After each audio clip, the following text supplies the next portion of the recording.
बिस्मिल्लाहिर्रहमानिर्रहीम और अस्सलाम वालेकुम। 28 जनवरी और पाकिस्तान में मंगल की सुबह। आज अभी तक की अहम खबरें और मेरा तज्जिया।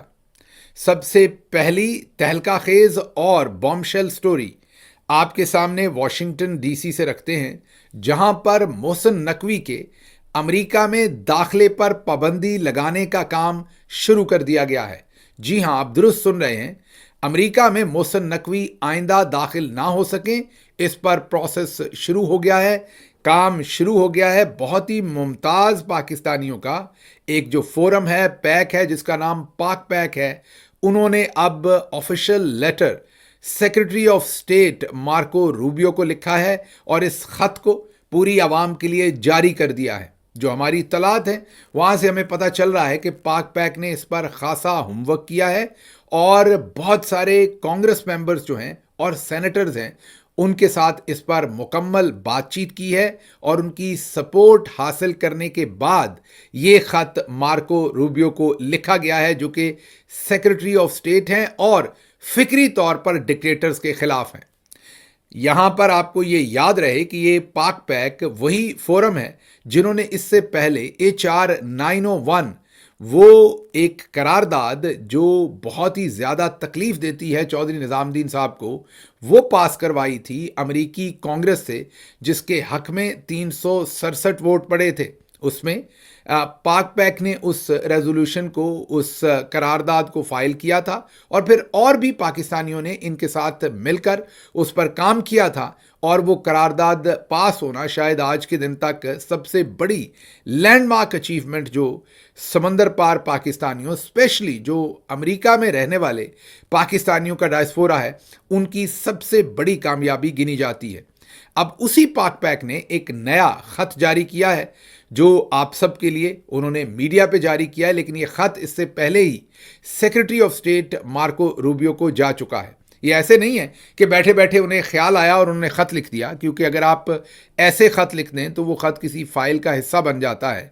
जो हमारे पास इंफॉर्मेशन है वो ये है कि इससे पहले उन्होंने मुकम्मल लॉबिंग की है, बेशुमार सेनेटर्स और कांग्रेसमैन से इस ख़त की तमाम जो मंदरजात थे उसके ऊपर बातचीत की है और उसके बाद इस ख़त को लिखा गया है। तो इस ख़त के पीछे भरपूर सपोर्ट होगी और आने वाले दिनों में आपको इसके ऊपर कुछ ना कुछ या बहुत सारा काम होता हुआ नजर आएगा।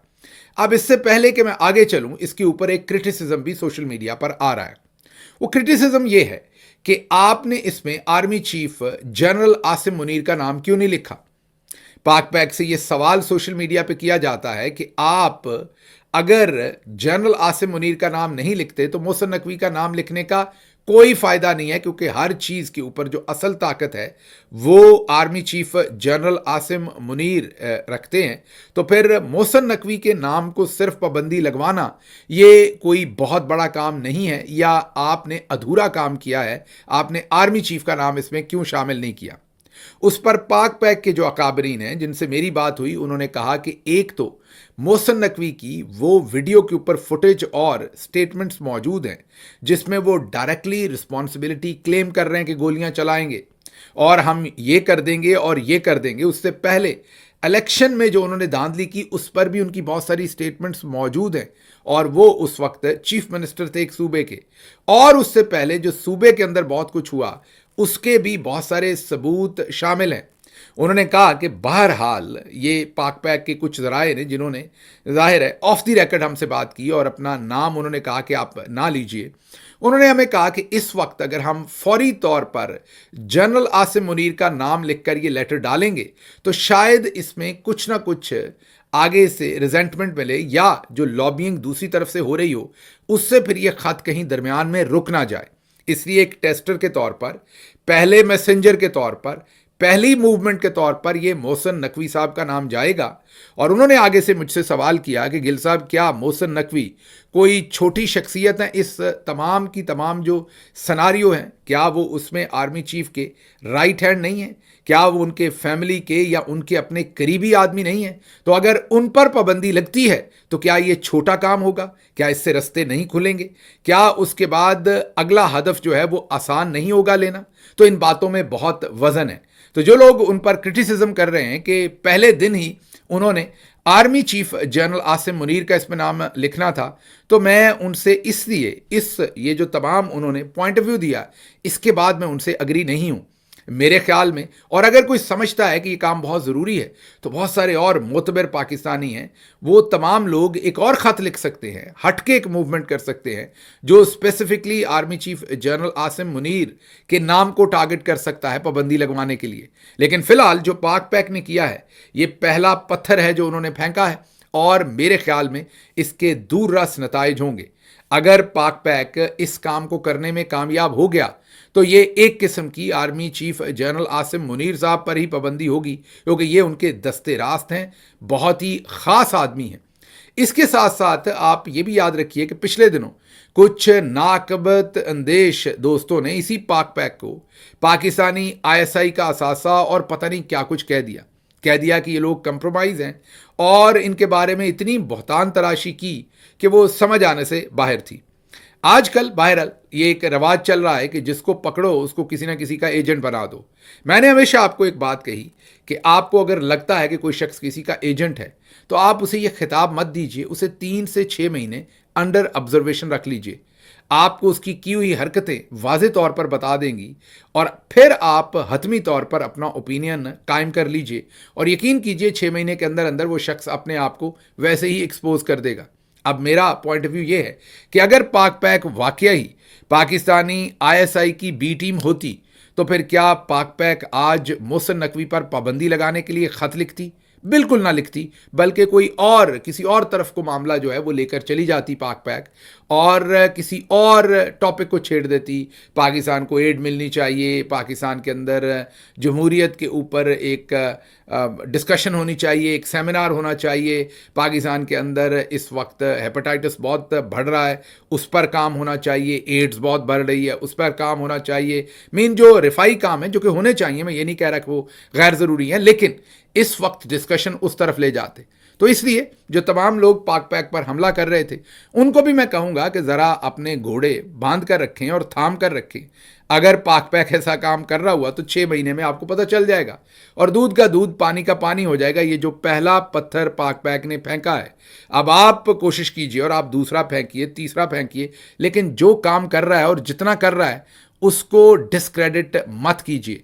आपकी अंदर की इनसिक्योरिटीज़ तो ज़रूर हो सकती हैं, या आप किसी के साथ क्रेडिट शेयर नहीं करना चाह रहे हो सकते, लेकिन मेरा मशवरा ये है कि जब बड़ा कॉज होता है, तो अगर छोटी मोटी किसी से कोई कोताही होती भी है, दानिस्ता या गैर दानिस्ता, तो उसको नज़रअंदाज करना चाहिए और झूठे इल्ज़ाम लोगों पर लगाकर उनकी जो नेकनामी है उसको नुकसान नहीं पहुंचाना चाहिए।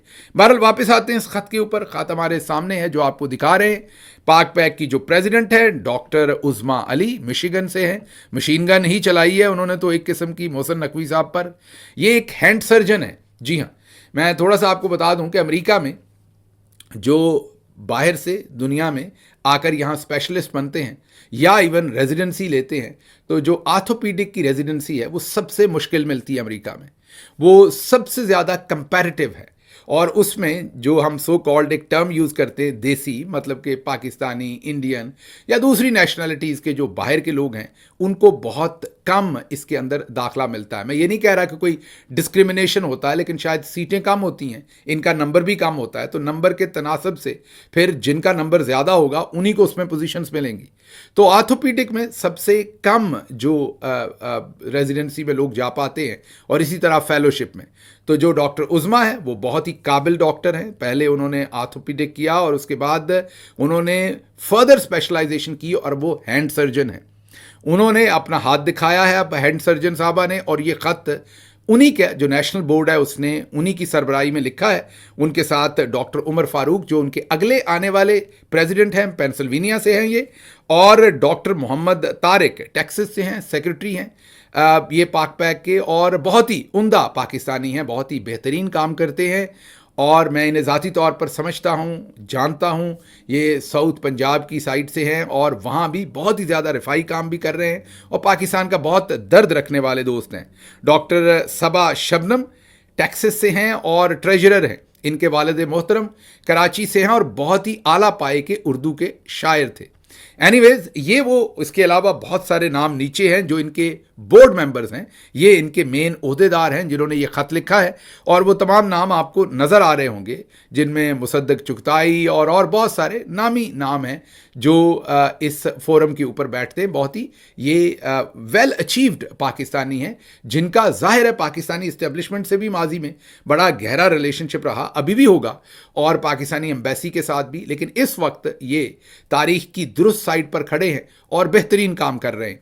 जो उन्होंने खत लिखा उसमें उन्होंने पूरी डिटेल के साथ ये वाजे कर दिया है जो secretary of state Marco Rubio हैं उन पर, कि किस तरीके से मोहसिन नकवी के बारे में डॉक्यूमेंट्स भी मौजूद हैं, वीडियो फुटेज भी मौजूद है कि इन्होंने 26 नवंबर की कत्लो गारत भी की, इससे पहले पंजाब में इन्होंने क्या कुछ किया और इलेक्शन कैसे चोरी किया।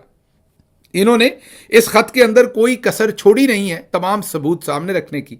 और मार्को रूबियो को यह भी कहा है कि आप जब यह फैसला लें तो अगर आपको मजीद डॉक्यूमेंटेशन चाहिए, सबूत चाहिए, तो हम आपको मुहैया करने को तैयार हैं। बहुत ही मुफस्सल खत है, हर चीज़ को इसके ऊपर तमाम चीज़ों पर नज़र दौड़ाई गई है और तमाम पहलुओं को कवर किया गया है, और मोहसिन नकवी के जो तमाम जराइम हैं वो खुलकर इस खत के अंदर जो हैं वो बयान किए गए हैं। अच्छा, मैं ये भी आपको बता दूं कि उन्होंने ये लिखा है कि हाल ही में मोहसिन नकवी जब यहाँ आए और कांग्रेस बहनों के साथ मिल रहे थे तो पाकिस्तानी डायस्पोरा का बहुत दिल दुखा है कि एक क्रिमिनल जिसने कत्लो गारत करवाई है वो यहाँ पर आकर अमेरिका में एक झूठा और जाली बयानियाँ बेचने की कोशिश कर रहा है। उन्होंने कहा कि इससे अमेरिकी जमहूरियत और अमेरिका के इदारों को भी नुकसान पहुंचने का खतरा है। ये बहुत ही सॉलिड मूव है और हमें लग रहा है कि इसके नतायज आएंगे, और ये पहला पत्थर है। आप देखेंगे कि आने वाले दिनों में और बहुत कुछ होता हुआ आपको नजर आएगा, और समंदर पार पाकिस्तानी ये बहुत कुछ अचीव करते भी आपको नजर आएंगे। इसके साथ साथ जो अगली चीज़ मैंने आपके सामने रखनी है वो भी अमेरिका से ही है, और आज अमेरिका में एक और बहुत बड़ा जल्जला आया, मैं तो यही कहूँगा, और जल्जला आया चाइना की वजह से। अमेरिका में एक कंपनी है इन्विडिया जिन्होंने चिप्स बनाई हैं जो एआई से रिलेटेड है, और उनकी बड़ी धूम थी। वो शायद 1 ट्रिलियन कंपनी बनी थी रातों रात, मतलब कि चंद सालों में, और उनका शेयर जो है वो ऐसे स्काई रॉकेट हुआ कि किसी की समझ में नहीं आ रहा था और किसी की पकड़ में नहीं आ रहा था। आज एक ही दिन में जो इन्विडिया का स्टॉक था उसने ऐसी शिकस्त देखी, ऐसी उसने पामाली देखी कि अमेरिकी हिस्ट्री में, अमेरिकी पूरी तारीख में एक तारीख बन गई। एक ही दिन में किसी कंपनी ने स्टॉक कैप जो है वो 600 अरब का लूज किया। जी हां, एक दिन में 600 अरब डॉलर का स्टॉक कैप जो है वो लूज किया गया है। ये अमेरिका की पूरी तारीख में किसी भी कंपनी का सबसे बड़ा खसारा है, और इसकी वजह डीप सीक, जी हां, डीप सीक नामी एक ऐप जो एआई, आर्टिफिशियल इंटेलिजेंस, जिसे हम एक नई टेक्नोलॉजी तमाम लोग समझते हैं, जानते हैं, उस पर किसी दिन दोबारा बात करेंगे कि इस टेक्नोलॉजी का यूजेज क्या है। लेकिन ये जो मसनूई जहानत जिसे उर्दू में कहते हैं, ये डीप सीक ने अब एक नई ऐप और नई अपनी सर्विसेज मुतारफ़ करवाई 20 तारीख को गालिबन। और ये जो इन्होंने मुतारफ़ करवाई, इसमें ख़ास बात यह है कि इस टेक्नोलॉजी को डेवलप करने में इनको सिर्फ $6 मिलियन का खर्च आया। दूसरी तरफ जो अमेरिका में कंपनीज हैं उनका खर्च 4-5 कंपनीज का मिला के $1 ट्रिलियन के करीब पहुंच चुका है। इसलिए इस कंपनी ने, क्योंकि इतने कम पैसों में वही सोल्यूशन, वही चिप्स, वही टेक्नोलॉजी तकरीबन मुतारफ़ करवा दी है, जिससे पूरी मार्केट हिल गई। जो स्टॉक जो है वो $150 के करीब या 140 और 50 के दरमियान कहीं फिर रहा था इन्विडिया का, वो आके $117 पर गिरा। एक ही दिन में मैंने आपको बताया कि $600 अरब का कैप जो है वो मार्केट ने लूज किया। इसने पूरी जो टेक मार्केट है उसको हिला के रख दिया। यहां पर आपको याद रहे कि हाल ही में सदर ट्रंप ने चैट जीपीटी और दूसरे एआई के फोरम्स के साथ मिलके और सॉफ्ट बैंक के साथ मिलके 500 अरब का एक कंसोर्शियम जो है वो अनाउंस किया था एआई की तमाम प्रोग्रेस करने के लिए। और उन्होंने ये भी कहा था कि आने वाले वक्त में हम ये टेक्नोलॉजी चाइना को नहीं लेने देंगे और उस पर चाइना के लिए पाबंदियां भी लगाएंगे, और इन चिप्स को चाइना एक्सपोर्ट करने पर हम पाबंदी रखेंगे। उस टाइम सब ने सदर ट्रंप की इस बात को क्रिटिसाइज किया था टेक्नोलॉजी की वर्ड में, लेकिन शायद सदर ट्रंप को इस बात का इल्म था या उन्हें इंटेलिजेंस एजेंसीज ने ये ब्रीफिंग दे रखी थी। क्योंकि आज जब चाइना ने अपनी इस डीप सीक नामी कंपनी को मुतारफ 2 दिन पहले करवाया, उसने हिट आज मार्केट को किया, तो पूरी मार्केट कोलैप्स कर गई। जो टॉप टेक्नोलॉजी से रिलेटेड, एआई से रिलेटेड जितनी भी कंपनीज थी उनको शदीद नुकसान पहुंचा, और स्पेशली इन्विडिया, क्योंकि उनकी चिप्स है और उन्हीं की इस टेक्नोलॉजी को सभी इस्तेमाल कर रहे हैं। बहरहाल ये एक मेजर ब्रेक थ्रू मैं यही कह सकता हूं हुआ है टेक्नोलॉजी में, और उसके साथ साथ अमेरिका के लिए बड़ा झटका चाइना ने दिया है। अब इस टाइमिंग के बारे में हमें नहीं पता कि ये टाइमिंग उन्होंने खुद चूज़ किया है या वैसे ही ये सब कुछ हो गया है। अच्छा जी, अगली खबर आपके सामने रखेंगे और वो ये है कि रेंजर्स ने ऑपरेशनल मकासद के नाम पर निजी हाउसिंग सोसाइटी की 5 एकड़ ज़मीन पर कब्जा किया। जो मुतासरीन थे निजी हाउसिंग सोसाइटी के, वो सिंध हाई कोर्ट में गए। सिंध हाई कोर्ट ने ऑपरेशनल मकासद और सिक्योरिटी के नाम पर शहरियों की ज़मीन पर कब्जे को गैर कानूनी करार दे दिया, और उन्होंने वफाकी और सूबाई हकाम को हाउसिंग सोसाइटी को मुतबादल ज़मीन देने की हदायत कर दी। ये डॉन न्यूज़पेपर की खबर है। मतलब कि जो रेंजर्स है उन्होंने कोई भी ज़मीन जाके कब्जा की और कहा कि हमें अपनी ऑपरेशनल एक्टिविटीज़ सिक्योरिटी के नाम पर हमें ज़रूरी है। अदालत ने कहा कि नहीं, आप सिक्योरिटी के नाम पर लोगों की प्राइवेट ज़मीन पर ऐसे कब्जा नहीं कर सकते, उनको मुतबादल ज़मीन जो है वो दी जाए। अब इसमें रेंजर्स के लिए खैर विन विन है, उन्होंने कब्जा भी कर लिया है, और अब वफाकी या सूबाई हुकूमत वो ज़मीन उन शहरियों को देगी, तो जो ज़मीन रेंजर के पास है वो रेंजर के पास रह जाएगी। तो इसका घाटा भी जो है वो या वफाकी हुकूमत को होगा या सूबाई हुकूमत को होगा, जो अपनी ज़मीन उसके खाते में किसी और जगह से या ख़रीद के देंगे या वो ज़मीन अपनी तरफ से देंगे। अच्छा जी, अगली खबर शरीफ ख़ानदान के बारे में है। लंदन पुलिस ने उन्हें ये इन्फॉर्म किया है, जो मेट पुलिस है लंदन में, कि आपके ऊपर हमला हो सकता है। शरीफ ख़ानदान के जो अहले खाना है और जो भी उनके मेंबरान फैमिली के लंदन में रहते हैं, उन पर कोई हमला कर सकता है, और इसलिए वो अपनी जो नकलो हमल है उसको उस पर गौर करें और उसको महदूद करें ताकि उन पर कोई हमला ना कर दे। अब हमें नहीं पता कि हमला कोई दहशतगर्द तंजीम करना चाहती है, क्योंकि ये पुलिस ने इन्फॉर्म नहीं किया, लेकिन जो लग रहा है इस खबर से वो यही है कि आम लोगों के हमले का ख़तरा है। मेरा ख्याल है पुलिस ने जब इतने सारे पाकिस्तानियों से बात की होगी, और जितना ज़्यादा पाकिस्तानी आजकल इनकी सियासत से डिस्गस्ट फील करते हैं, उससे उन्हें लगा होगा कि जितने ये गैर मकबूल हैं कहीं इन पर हमला ना हो जाए। ये मेरा तज्जिया है, I can be wrong, some other reasons could be there. बहरहाल पुलिस ने इनके घर जाकर, जो हेवन फील्ड में इनके घर हैं, मीडिया रिपोर्ट कर रहा है, उसमें जाकर पुलिस ने इन्फॉर्म किया है। ये मीडिया रिपोर्ट कर रहा है सारी स्टोरी, तो इसलिए हम इसे मुबैना ही कहेंगे, हम इसे रिपोर्टेडली ही कहेंगे। रिपोर्टेडली अब पुलिस ने यह बताया है कि आप पर हमला हो सकता है, तो आप अपना बहुत सारा ख्याल रखें। बहरहाल इस पर अब हम मज़ीद क्या तबसरा कर सकते हैं, अगली खबर की तरफ चलते हैं कि पीटीआई के लोग अगर कल मीटिंग में शामिल ना हुए, कल का मतलब आज, ये स्टेटमेंट कल दी है स्पीकर ये इरफान सदीकी साहब ने कल ये स्टेटमेंट दी है और कहा है कि अगर पीटीआई के लोग कल मतलब कि आज उनकी क्योंकि ये स्टेटमेंट कल की थी, कमेटी में शामिल ना हुए मुज़ाकरात की, तो हम मुज़ाकराती कमेटी को तहलील कर देंगे, धमकी दी है। दूसरी तरफ जो पाकिस्तान तहरीक इंसाफ की डिमांड थी कि कमीशन बनाए जाएं, जुडिशल कमीशन, उनसे राय फरार इख्तियार किया हुआ है, और तहरीक इंसाफ ने कहा है कि जब तक कमीशन नहीं बनते हम इस कमेटी का हिस्सा नहीं बनेंगे। जस्टिस मुनीब अख्तर ने एतराज़ किया था कि Lahore high court, Balochistan high court और पेशावर हाई कोर्ट के सीनियर मोस्ट जजों को जुडिशल कमीशन में शामिल किया है, तो इस्लामाबाद हाई कोर्ट के सीनियर तरीन जज जस्टिस मोहसन अख्तर कियानी को जुडिशल कमीशन में शामिल क्यों नहीं किया। पाकिस्तानी इस्टेब्लिशमेंट और जनरल्स को जस्टिस मोहसन अख्तर कियानी इतने नापसंद हैं कि उन्होंने कहा कि इनको तो शामिल नहीं करना, चले हम लाहौर, बलूचिस्तान, पेशावर हाई कोर्ट के सीनियर मोस्ट जजों को भी निकाल देते हैं। तो जस्टिस मुनीब के इस एतराज़ के बाद उन जजेस को भी जुडिशल कमीशन में से फारिग कर दिया गया है।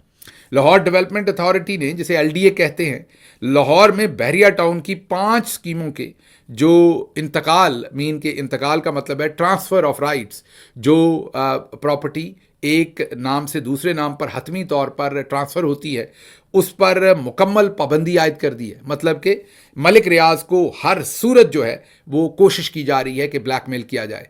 मुझे यहाँ से इसके साथ ही इजाज़त दीजिए। अल्लाह आपका हामी और नासिर हो। पाकिस्तान जिंदाबाद।